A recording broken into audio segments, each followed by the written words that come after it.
நாம கோவிலுக்கு போயிட்டு கடவுளை வணங்கினாலும் அல்லது சித்தர்களை வணங்கினாலும் நம்ம எதுக்காக போறோம் அப்படின்னா, ஏதோ ஒரு கோரிக்கையை வைத்து இந்த கோரிக்கை எனக்கு நிறைவேற வேண்டும், சீக்கிரம் கல்யாணம் ஆகணும், அல்லது நான் சீக்கிரமா சொந்தமா வீடு கட்டணும், அல்லது வீடு கட்டுவதில் இருக்கக்கூடிய தடைகள் விலகு, ஏதோ ஒரு கோரிக்கையின் அடிப்படையில தான் நம்ம போறோம்.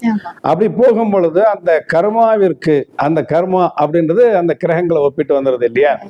பூர்வ ஜென்மத்தில் நாம் செய்த கர்ம வினைகளுக்கு தகுந்தார் மாதிரி பலன்களை கொடுக்கக்கூடியது கடவுளுடைய வேலை. ஒரு விருச்சிக ராசியை சேர்ந்தவர் இருக்கிறார். அந்த விருச்சிக ராசியை சேர்ந்தவர்களுக்கு அல்லது விருச்சிக லக்கணத்தை சேர்ந்தவர்களுக்கு குரு தசை நடக்கும் பொழுது நீங்கள் எத்தனை கோவிலுக்கெல்லாம் போய் பண்ணாலும் உங்களுக்கு இருக்கக்கூடிய சிரமங்களை குறைத்து கொள்ளலாம், தப்பித்து கொள்ளலாம். ஆனால் முழுமையான பலன்களை அந்த இடத்துல நாம எதிர்பார்க்க முடியாது.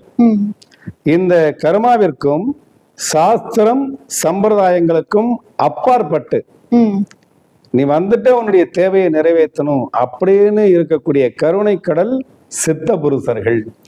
அதனாலதான் நாம சித்தர்களுடைய வழிபாடை இப்ப பெரும்பாலும் எல்லாருமே எடுத்து செய்யறாங்க.